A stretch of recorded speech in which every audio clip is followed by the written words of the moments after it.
saja. Potret keluarga karya W.S. Rendra.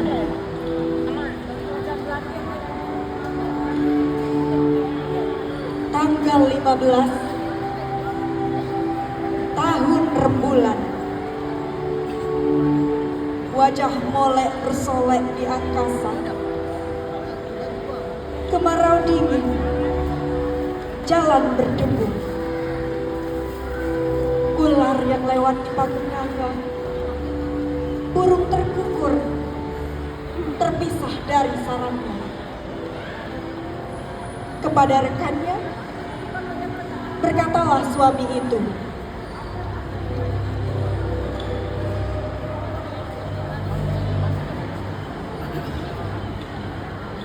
semuanya akan beres.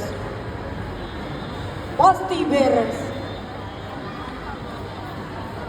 Mengeluhkan keadaan tak ada gunanya.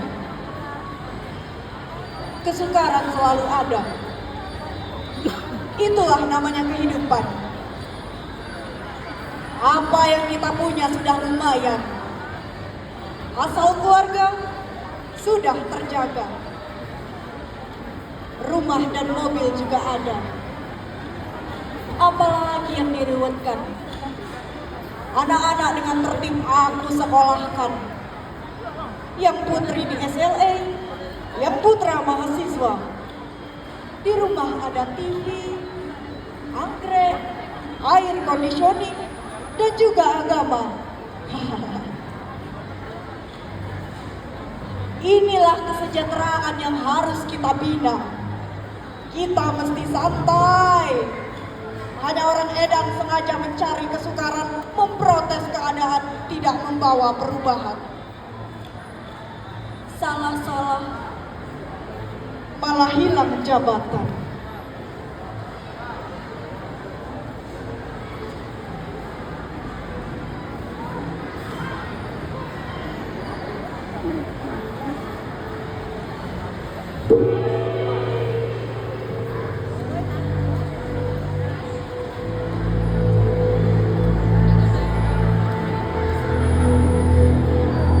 Tanggal 15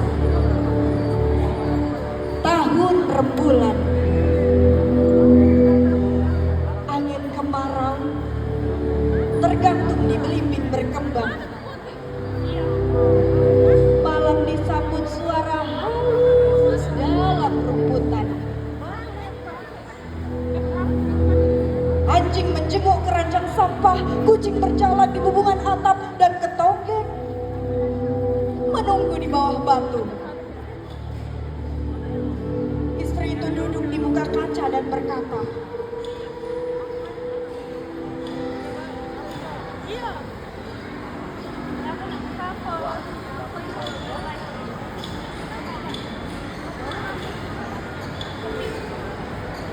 hari-hari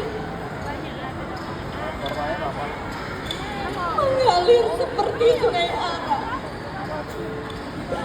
Udara penuh asap candu. Tak ada yang jelas dalam kehidupan. Peristiwa melayang-layang bagaikan bayang. Tak ada yang bisa diambil pegangan. Suamiku asyik dengan mobilnya, padahal hidupnya penuh hutang. Semakin kaya, semakin banyak pula hutangnya. Uang sekolah anak-anak selalu lambat dibayar. Ya Tuhan, apa yang terjadi pada anak-anakku? Apakah jaminan pendidikannya? Suamiku dahulu ketika remaja hidupnya sederhana, pikirannya jelas pula, tetapi kini serba tidak kebenaran. Setiap barang membuatnya brengsek, padahal harganya mahal semua.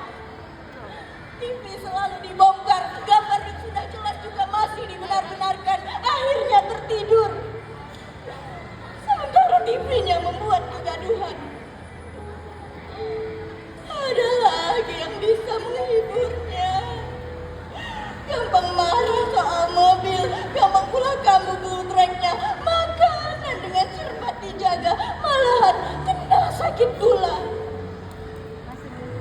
Akulah yang selalu kena luapan. Ia marah karena tak berdaya. Ia menyembunyikan kegagalan. Ia hanya dalam kemajuan zaman. Tidak gagah. Tidak berdaya melawannya.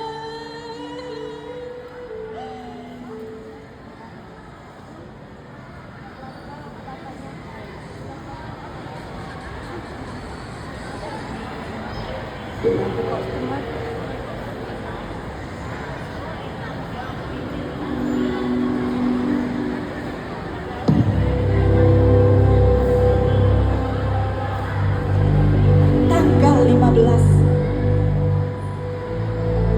tahun rembulan, 7 unggas tidur di pohon nangka. Sedang di tanah, ular mencari mangsa.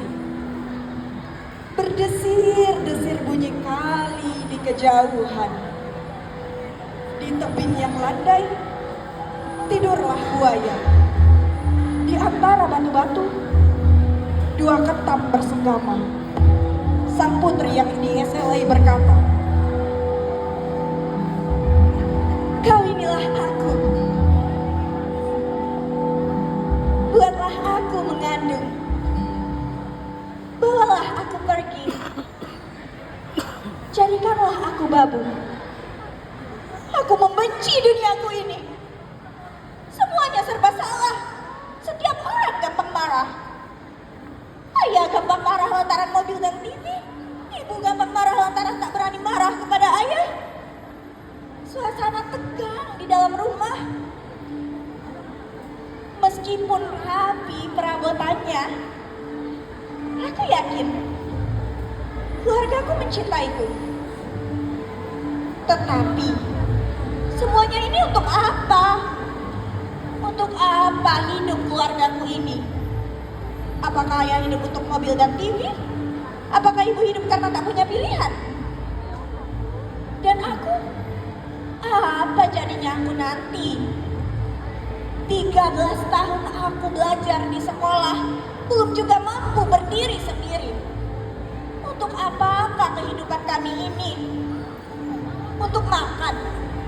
Untuk baca komik? Untuk apa? Akhirnya mendorong untuk tidak berbuat apa-apa. Kemacetan mencengkram hidup kami. Kekasihku, temanilah aku merampok bank.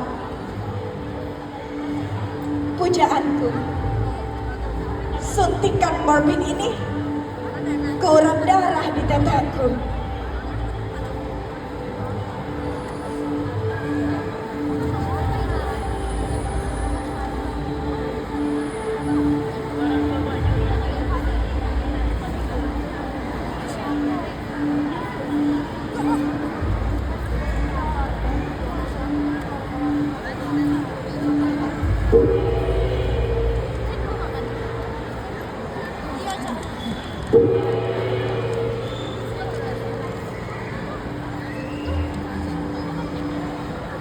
Tanggal 15 tahun rembulan. Atap-atap rumah nampak jelas bentuknya. Di bawah cahaya bulan, sumur yang sunyi menonjol di bawah dahan. Akar bambu bercahaya fosfor kelelawar terbang menyambar-nyambar. Seekor kadal menangkap belalang. Sang putra yang mahasiswa menulis surat di mejanya.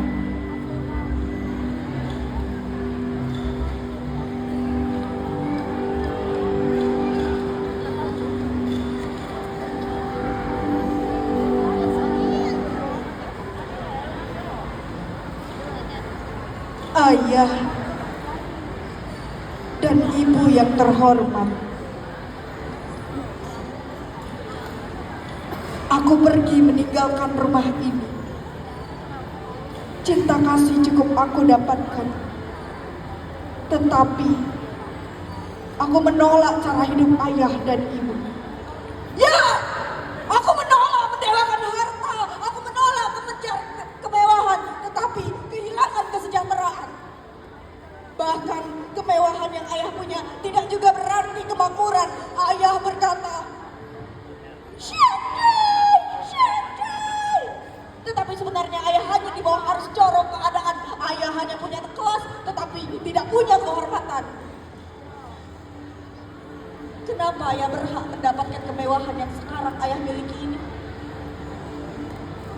dari bekerja.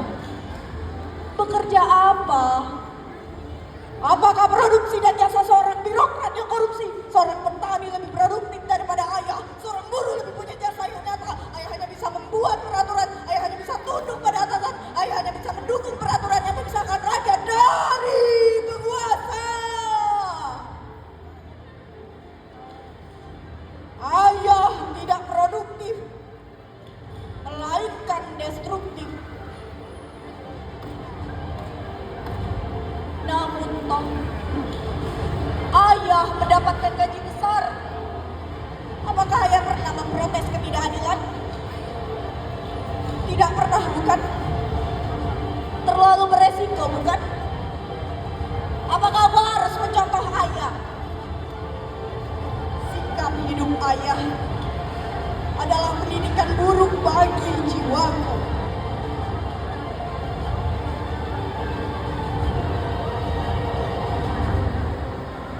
Ayah dan ibu, selamat tinggal.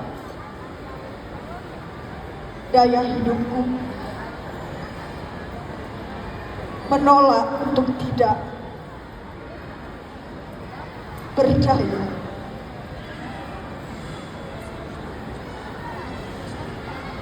Jogja, 10 Juli 1975.